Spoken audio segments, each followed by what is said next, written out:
सुप्रभात दोस्तों। आज आपके लिए हिंदी व्याकरण के अंतर्गत शब्द विचार बहुत ही अच्छा टॉपिक है जो हमारे प्रत्येक एग्जाम में आते रहते हैं और इससे संबंधित प्रश्न पूछे भी जाते हैं। ठीक है ना। तो आज शब्द विचार पर बात करते हैं कि शब्द विचार आखिर है क्या। ठीक है ना, इसको समझते हैं। तो शब्द, इससे पहले हमने अक्षर पढ़े, आज हम शब्द को पढ़ेंगे, शब्द को जानेंगे कि किस प्रकार शब्द का निर्माण होता है। ठीक है ना। तो आपको आप परिभाषा भी देख रहे होंगे कि एक या एक से अधिक अक्षर या वर्णों के जो सार्थक समूह होता है उसके मेल से जिसका निर्माण होता है उसे क्या कहते हैं, शब्द कहते हैं। अर्थात कहने का तात्पर्य यह है कि दो या दो से अधिक वर्ण सार्थक समूह के रूप में जब आपस में मिलते हैं तो उस स्थिति में क्या है, शब्द का निर्माण होता है। ठीक है ना। ये तो इसकी परिभाषा हो गई। इसमें आप जैसे देखते हैं, जैसे हरि हो गया, गीता हो गया, सीता हो गई, श्याम हो गए, क्या हो गए, शब्द हो गए। ठीक है ना। और अक्षर कहते हैं हम वर्णों की व्यवस्थित के मेल को हम क्या कहते हैं, अक्षर कहते हैं, जो स्वतंत्र रूप से बोले जाते हैं। अब इसकी विशेषता क्या है, विशेषता देखते हैं। शब्दों का अर्थ, कि शब्द का अर्थ होता है कोई भी शब्द है, जैसे हमने हरि लिखा तो इसका अर्थ है, गीता लिखा इसका अर्थ है, सीता लिखा इसका अर्थ है, श्याम लिखा इसका अर्थ है। ठीक है ना। और शब्द निरर्थक भी होते हैं किंतु भाषा में उनका कोई स्थान नहीं होता है। अर्थात कहने का तात्पर्य ये है, जो शब्द होते हैं वो सार्थक भी होते हैं और निरर्थक भी होते हैं, दोनों होते हैं। लेकिन यदि कोई निरर्थक शब्द है तो उसका भाषा में कोई स्थान नहीं रहेगा, अर्थात उसका कोई महत्व नहीं रहेगा। हालांकि उसी प्रयोग में लाते हैं, बोलते हैं, लेकिन उसके भाषा के अंतर्गत शब्दों के बीच में कहीं है उसका कोई महत्व नहीं होता, उससे कोई फर्क नहीं पड़ता है। ठीक है ना। आज है, अब दूसरा नंबर है, शब्द वर्णों के अक्षर या अक्षरों के योग से बनते हैं। जो भी शब्द है या वर्ण हो या अक्षर, जब ये दो अक्षर आपस में मिलते हैं, दो वर्ण आपस में मिलते हैं, तब जाके क्या है, हमारे पास शब्द का निर्माण होता है। जैसे हम लिख सकते हैं, हमने राम लिखा, ठीक है ना। तो राम को हम किस प्रकार अक्षर के रूप में इसे अलग अलग कर सकते हैं, या जिसे हम विश्लेषण कहते हैं। तो इसका आएगा रा, दन, आ, दन, मा, दन, आ, इस प्रकार। तो एक एक अक्षर होते हैं ना, अक्षर। जब हम किसी अक्षर को तोड़ ले सकते हैं उसे क्या कहते हैं, अक्षर कहते हैं, जिसका कोई विनाश नहीं हो सकता है। ठीक है ना। अब इसके बाद हमारे पास तीसरा है, शब्दों से मिलकर वाक्य बनते हैं। और जब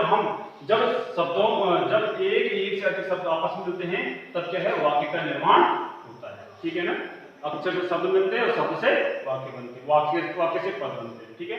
अब शब्दों का वर्गीकरण यानी क्लासिफिकेशन जिसे कहते हैं। ठीक है। तो शब्दों को इस प्रकार उनकी अलग अलग भागों में बांट दिया गया है। जैसे अर्थ के आधार पर, व्युत्पत्ति की बनावट के आधार पर, उत्पत्ति के आधार पर और वाक्य प्रयोग के आधार पर।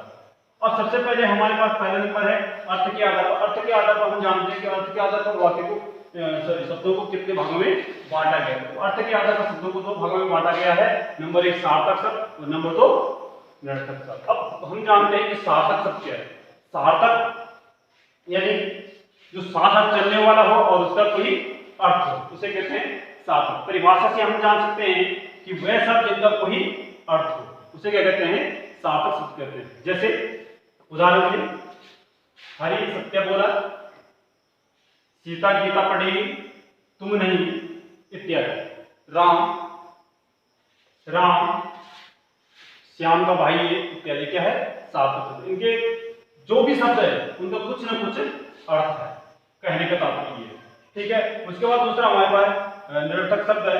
वह शब्द जिनका कोई अर्थ नहीं होता है लेकिन भाषा के अंदर उसको क्या है, कुछ न भाषा के अंदर उसका कोई स्थान नहीं होता है, उससे क्या कहते हैं, निरर्थक कहते हैं। जैसे इसके उदाहरण के लिए हम कहते हैं, हम कभी कभी कहते हैं, कोई अतिथि हमारे घर पे आ जाते हैं, हम कहते हैं कि सर चाय वाई पी लो, पानी वानी पी लो, रोटी वोटी खा लो। तो इस प्रकार में क्या है, सार्थक शब्दों के साथ साथ क्या है, निरर्थक शब्दों का भी प्रयोग करते हैं।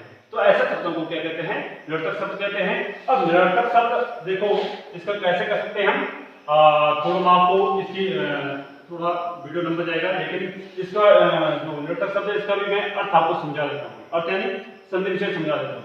इसकी संधि जो बनेगी तो नी ही धन अर्थक हो जाएगा, और नी धन अर्थक मुझे पता है कि इसमें कौन सी संधि है क्योंकि मुझे नियम का पता है। लेकिन इसी प्रकार आप यदि नियम को पढ़ेंगे, नियम को समझेंगे, तो आप भी क्या है, डायरेक्ट शब्द लिखते ही आपको पता लग जाएगा कि ये इसमें कौन सी संधि है। अब देखो नी धन अर्थक हो जाएगा। अब देखो इसका रास से संबंधित नियम बनता है, रास से संबंधित, ठीक है ना। तो रास से संबंधित नियम क्या बनता है कि यदि विसर्ग से पहले आ से कोई ही भिन्न स्वर, तो आपको पता है कि विसर्ग से पहले क्या है, आ से भिन्न स्वर क्या है, ई, ठीक है ना, ई है। और बाद में कहते हैं कि विसर्ग के बाद आ यानी विसर्ग के बाद क्या होना है, बाद में आ होना चाहिए, ठीक है ना। इस कंडीशन में यदि यहां आ भी ना होता तो इसमें किसी भी वर्ग का तीसरा, चौथा, पांचवा व्यंजन होना चाहिए। फिर यदि उस कंडीशन में ओ भी ना हो या किसी वर्ग का तीसरा, चौथा, पांचवा वर्ण ना हो, तो उस दशा में क्या है, य, र, ल, व वर्ण होना चाहिए। उसी दशा में क्या है, विसर्ग काला हो जाता है, ठीक है ना। तो इस प्रकार क्या है, ये इसमें कौन संधि हो गई, विसर्ग संधि। अभी जो हमारा संधि वाला पार्ट चलेगा, टॉपिक चलेगा, उसमें सारा कुछ क्लियर हो जाएगा, ठीक है। और आप इसे क्या है अच्छी तरह से समझेंगे। इतना मुझे पूर्ण विश्वास है। धन्यवाद।